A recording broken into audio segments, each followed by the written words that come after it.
when you talk to a business owner and you ask them what do they care about most, and they'll often say, things that related to their faith and family and all of those things. But then when you look at how their time is allocated and where their energy is spent, you see a misalignment there. Successful people want to be part of it. They may not want to be an owner, but they want to be bought into something bigger than themselves. You cannot scale what depends on you. You built the business to give you freedom, but if it's dependent on you, you just built a trap that you cannot get out of unless you build systems that can operate independent of you.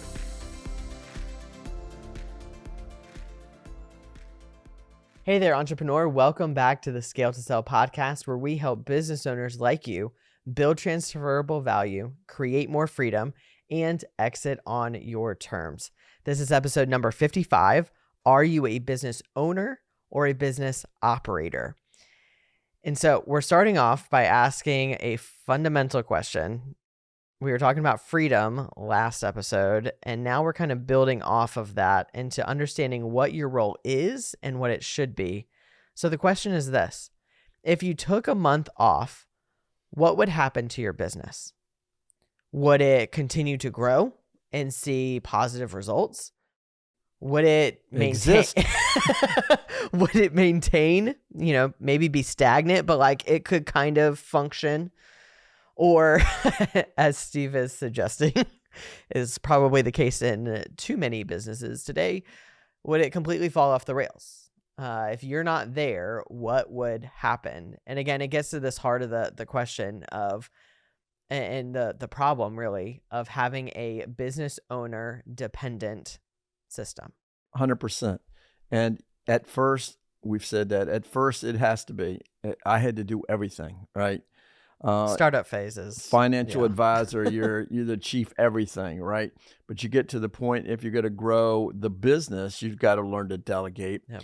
But some people, they hit, they kind of flatline or stall right there where they delegate some, but not enough to take time away from their business. And you go, well, I'm going to work forever. Well, people get hurt all the time.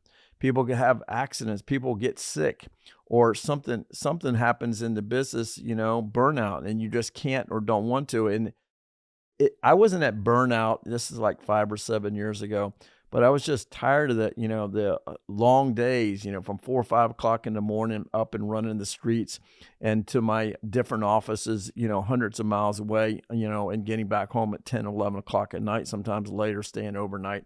And doing it and making more money each year than I did the year before. But I just came to the point where I said, hey, I'm now 69 years old, so this is in my early 60s. I want to work less, but still make more. How can you do that? Well, it's the kind of things that we're talking about right here. Work less, make more, right? And before we even get into like the pain point and some of the truths and the understanding how to redefine the roles here, like to address the point that you were talking about, that business owners often say, like, I'm just going to work until I can't anymore. And even if that was true, even if that was a viable plan that would actually do what you wanted it to, provide for yourself and your family, continue the legacy, and really build something that continues on after you, it would still be short-sighted because we don't know what tomorrow is going to hold. And to the other point, it doesn't really set yourself up for success financially, personally. It doesn't set the business up for success in the long term because you're not building a company that can run without you. You're not building something that is attractive to other people or that is sustainable in the long term because it's dependent on you. We're limiting our growth. You're limiting everything. And that's when you see a business owner who loves the business that they've started, which who doesn't care about the thing that they've put so much time, effort, and energy into, to have the short-sightedness of it is unfortunate because you want them to succeed in every aspect of life and you want their legacy to continue on, even if they don't always understand what that looks like. So just saying. But to your other point though, of especially when you're in the startup phase, but too often business owners just kind of keep going and keep taking on more responsibility. And again, the business is still dependent on them. You've got the long hours. You are the bottleneck of your business because everything is flowing back to you. You're the one approving things and handling issues and problems with customers and all of the On things. vacations. We've talked about Yeah. this before. Radio. I've done talk radio for over 20 years. And I used to do live radio shows on vacation. Everyone be quiet. You know, Dad's in the other room doing a live radio show. So it's just crazy. So I've been over that for a long time. And then I was just thinking about the family. How many relationships, marriages break up because your first love is your business and not your family or your spouse. And so there's so many tangents of this that being that lifestyle operator where, yeah, you got a great lifestyle, but as you mentioned, if you're not there, the lifestyle falls apart. And sometimes the family falls apart too, not just the business. Yeah. Missed freedom, limited growth, missed family time, like all of the things that when you talk to a business owner and you ask them what do they care about most, and they'll often say, things that related to their faith and family and all of those things. But then when you look at how their time is allocated and where their energy is spent, you see a misalignment there, that if they had systems and processes in place, they could do the work that they still value and could be doing, while still enjoying the other aspects of life and being able to invest in those just as much as the business that they also care about. But you can't scale what depends on you. Like, this is the going back to what's the key takeaway from this episode. You cannot scale what depends on you. You built the business to give you freedom, but if it's dependent on you, you just built a trap that you cannot get out of unless you build systems that can independent of you. It's all the time, 100%. I love the thought of that. When you see your team that you weren't sure, I love to see our teammates growing. Yeah. You put the right people in the right positions, and most of the time they'll step up and succeed. And I love them being able to take care of situations that in the past would flow back to you. Yeah. And you go, hey, maybe I don't have to be, the fire putter outer on every little situation.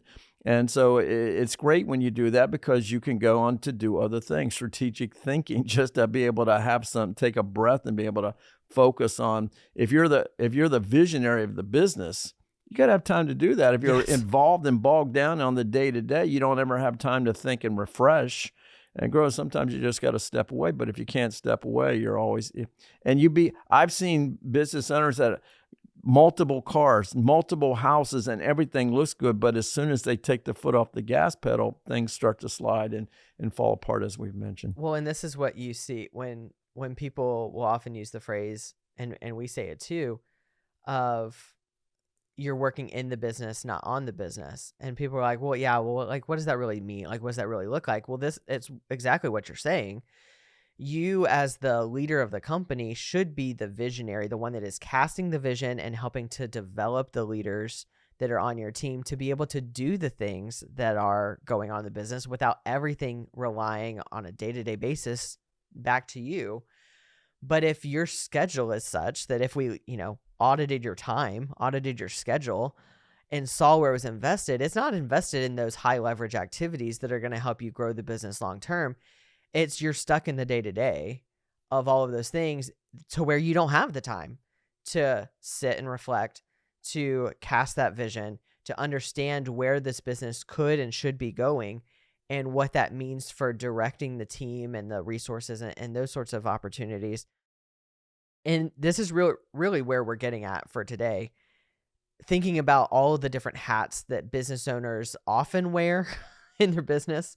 And have during, different stages of it, but really focusing on the three broad roles that business owners play and the 1 to 2 that you really should be focusing on, depending on your situation. So the first one that we're going to talk about is the operator. This is the one, this is kind of the catch-all category for the work that is dependent on you getting done. So whether that's you're the top sales guy, you're the customer relationship management person, because if someone's got a problem, it's coming back to you. Like all of the things of the day to day fall into this category. You're the problem solver. You're the one working inside of the business. And that is where all or the vast majority of your time is spent. You want to be the quarterback. You want to have people that are doing, delegating. If you're not good at delegating, you're going to be an operator all the time because you jump in there. Well, so-and-so doesn't do it as well as I would do it. You got to get over that, dude. You got to, and that's your perception. And sometimes it's reality. And if that's true, then you need to replace them or put them into another position. But you've got to do that. When COVID hit, I went from working 5.5 days a week, half days on Saturdays, going into the office, seeing clients, and I cut that out. And then I went to, and I said a few years back, I said, I'm not going to see clients on Friday, and for the most part, it happens occasionally, but for the most part, that's held true. And then on Mondays, I went to strategic planning a couple years ago, where we just had, and primarily focusing on radio shows, podcasts, and just strategic thinking about the business, and seeing clients 2 or 3 days a week, and seeing clients Tuesday, Wednesday, Thursday. You would think that cutting out those couple days or so would hurt the numbers. Well, my numbers are actually, way up and at all-time highs because I've just got a better system now than I did before. Absolutely. There's a couple of thoughts related to that. One, I think of Dan Martell's book, and when he's talking about this very issue of delegation. It's in his book, Buy Back Your Time. And I'll edit the phrase because he uses language that I don't. But essentially, he's saying 80% of something done by someone else is 100% awesome, right? So his point was, okay, let's just, for the sake of argument, say that they can't, at this point, do it as good as you. Maybe they haven't done it as often, so they're still working on building that skill, whatever the case may be. Even if it's 80% of what you've done and there's still, that's awesome, right?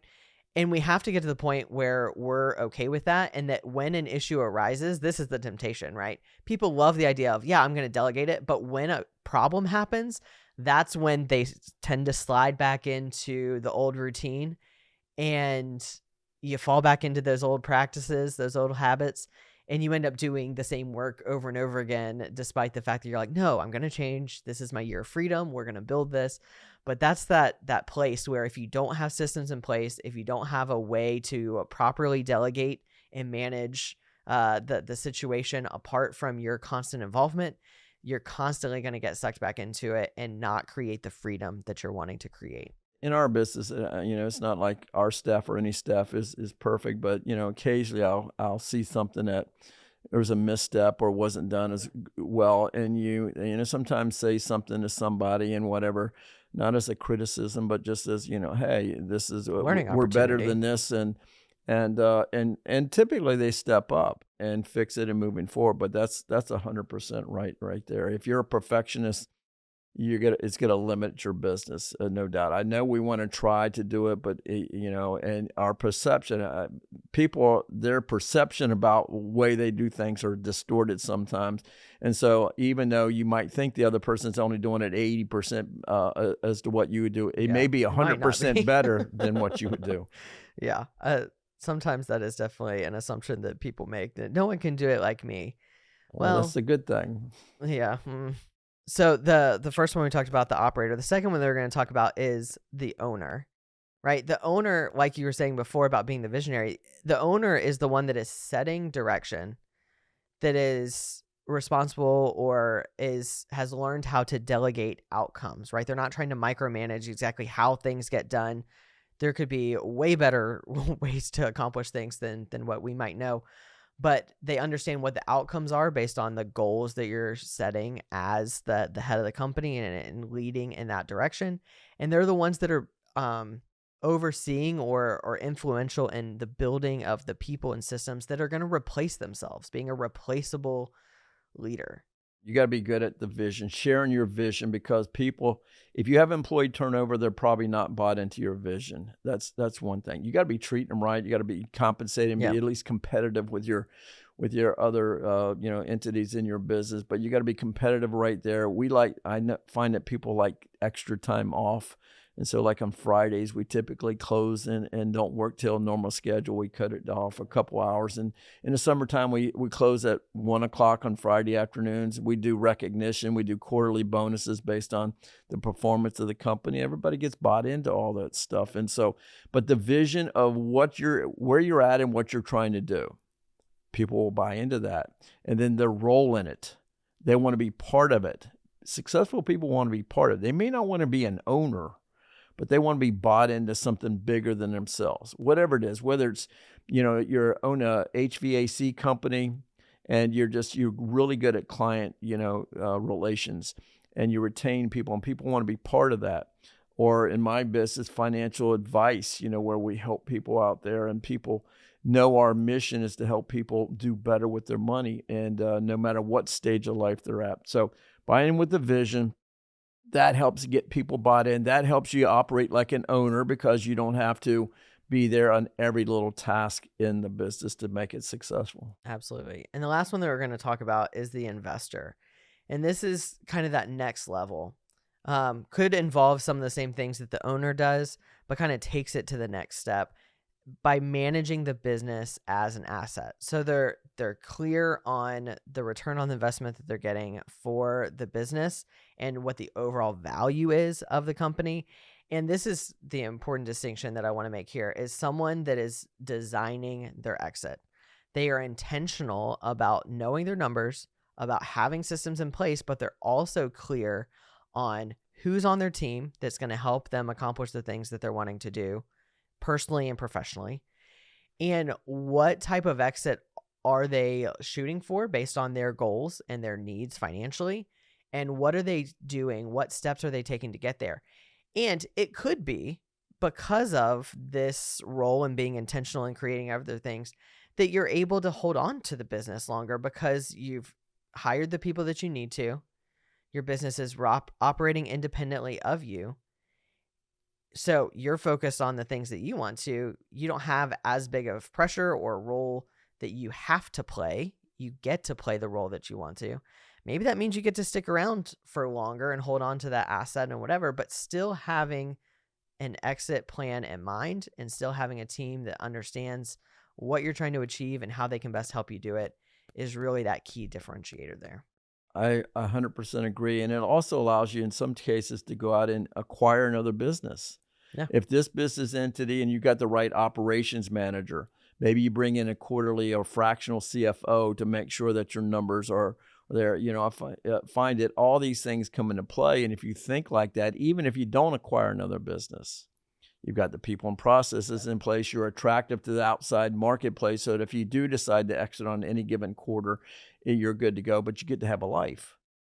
You're probably more profitable than you've ever been, and you get to have a life, and of an exit, you're attractive. And if you know you're attractive, not just think, but know you're attractive, you're either going to have a great lifestyle now and can exit on your own terms. So I think that's probably the ultimate goal to shoot for, is becoming and operating not just as an owner, but as an investor where you have both money in your pocket, an exit strategy in place, and you have people in place and they're growing and they're, again, acting like operators or owners, whether they are or not. Absolutely. So as we're wrapping up here, which role do you see yourself in? And if you're not sure, or you want to kind of double check what your mind is telling you are trying to convince yourself, I challenge you to think through this kind of these three things. One, audit your time.